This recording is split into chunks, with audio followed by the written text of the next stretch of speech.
Napadaan ako kapatid doon sa tinatawag nilang Reddit at ako ay labis na nalungkot sa mga nababasa kong discussion. Marami sa mga nadaanan kong posts ay tungkol sa lungkot na dinadaanan ng mga tulad mong law student na pagod at pagod na sa semester na nakaraan.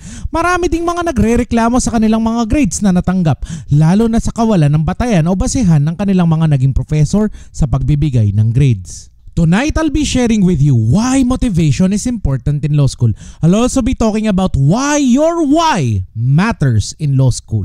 All of this and more coming right up. This episode is brought to you by Dekada! 10 life lessons from 10 years in law school.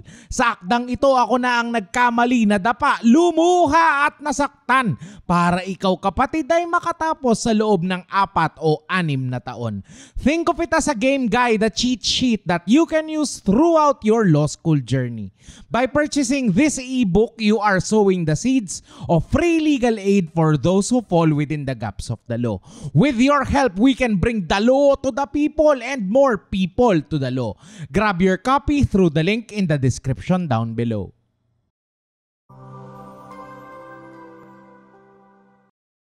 Hi, my name is Lex and welcome to Lex in Motion. In this channel, I'll be helping you build your competence, confidence, and capability in law school.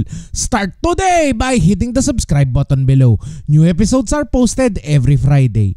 Motivation is the impetus that drives us to perform a particular activity or behave in a particular way. Motivation is the reason why we do things. It is the driving force behind each and every one of our actions. Motivation, in other words, is our big why. Ngayong pagpasok ng bagong taon, punuan na naman ang mga gym natin mula sa mga de-aircon at masagana ang parking at pati na rin ang mga local gym namin na malalagkit ang mga bench at upuan. Basa lagi ang mga bar at kung saan ang dispenser ay may libreng kolera. Punuan ang mga gym ngayon dahil sa pagpasok ng bagong taon ay maraming mga taong motivated o ganado na magpapayat o magpalaki ng katawan. Maaaring meron sa kanila ang naroon dahil sila ay labis na guilty sa kanilang pang-aabuso sa kanilang mga katawan nung nakaraang Pasko. Meron din sigurong na trash talk ng mga tita na ang bungad ay hindi kamusta ka na iha, kundi para kang tumaba. Not all of those who sign up for annual gym memberships, coaching plans, or buy new running shoes will be there in the gym by the end of the year. This is because their motivation varies. Motivation waxes and wanes. It increases or decreases depending on how or what we feel. There are two kinds of motivation: intrinsic motivation and extrinsic motivation. Both of them will help you achieve and accomplish whatever it is you've set your mind to.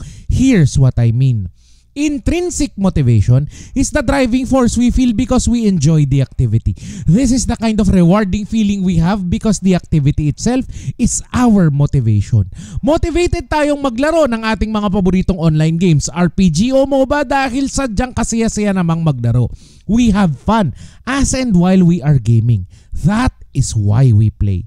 Motivated kang humarot kapatid dahil masarap at masaya ang may kausap. Ang mapaligiran ng isang taong aliw na aliw sa bawat katagang ibinubulong niya sa iyong tenga.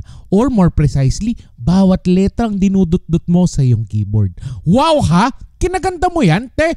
There is the thrill of the hunt and the victory that comes after. Intrinsic motivation happens when we enjoy the subject matter that is being taught in our classes. Maaring natutuwa ka sa obligations and contracts dahil ito rin ay isang subject na aliw ka noong college ka pa. Ay, impyerno pala pag nasa law school na. Intrinsic motivation happened to me while I was learning about labor law in law school because this was also the nature of my work and my source of living. I also know of someone who was deeply passionate with rape and other crimes against women and children while in law school because this was why she came to law school. Extrinsic motivation, on the other hand, is the driving force we feel from external or outside sources. Extrinsic motivation nating may tuturing kung tayo ay takot na bumagsak sa isang subject dahil alam nating si Madam lang naman ang nagtuturo nito at kung tayo ay babagsak ay makikita pa rin natin next semester ang kanyang makapal na afro at shoulder pad gaming. Extrinsic motivation nating may tuturing ang magagandang grades para man lang sana maibsan ang pagod at sakripisyo na dinaranas ng ating mga magulang na full-time retirees na sana. Kung hindi lang tayo nagpasya na mag-abogasya. Pero paano kung ang iuuwi mo sa kanila ay puro mga bagsak? Motivation throughout your semester in law school varies. There are moments when you are driven to succeed and there are moments when you are just down on the dumps. What helps, kapatid, is for you to be absolutely clear as to why.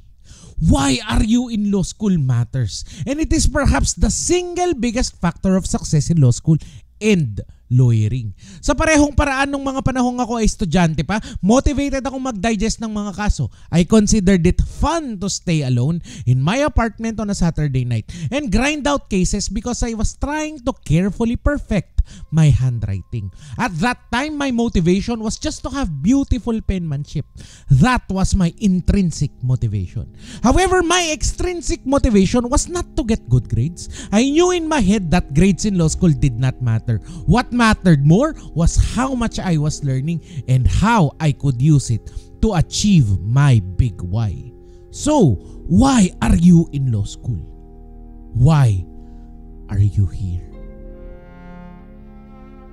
Maaring narito ka ngayon, kapatid, dahil gusto mong maging makapangyarihan sa lipunang iyong ginagalawan na kaya mong kumitil ng kabuhayan ng iba kapalit ang isang tasang kape. Maaring nasa law school ka dahil ikaw at ang iyong pamilya ay minsan lang nayurakan at hindi na sana kayo naapi kung kayo ay mayroong abogado. Maaring nasa law school ka, kapatid, dahil ang inyong pamilya ay nangangailangan ng kaunting proteksyon, lalo na ang inyong binubuong negosyo. Maaring nandito ka ngayon dahil nakikita mo ang pag-aabogasya bilang yung ticket paalis sa poverty line at laylayan ng lipunan. Wherever you are coming from, kapatid, know and understand that there is room for you in law school. There is a place, there is a space for your name in the roll of attorneys. However way you get there no longer matters. What matters is what you do with it after. Can I pray for you, kapatid? I know we have not done this in months. Sarap sanang ikwento nito, kapatid, lalo kung may isang latang malamig na beer at isang platitong mani. But for tonight, I just want to pray with you.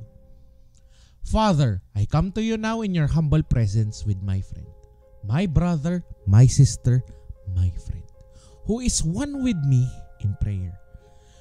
Give my friend the gift of discernment, the gift of knowing why you have placed them in law school.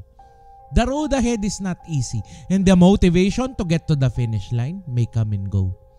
In the moments where my friend needs you, be the fire in their hearts that'll keep them going.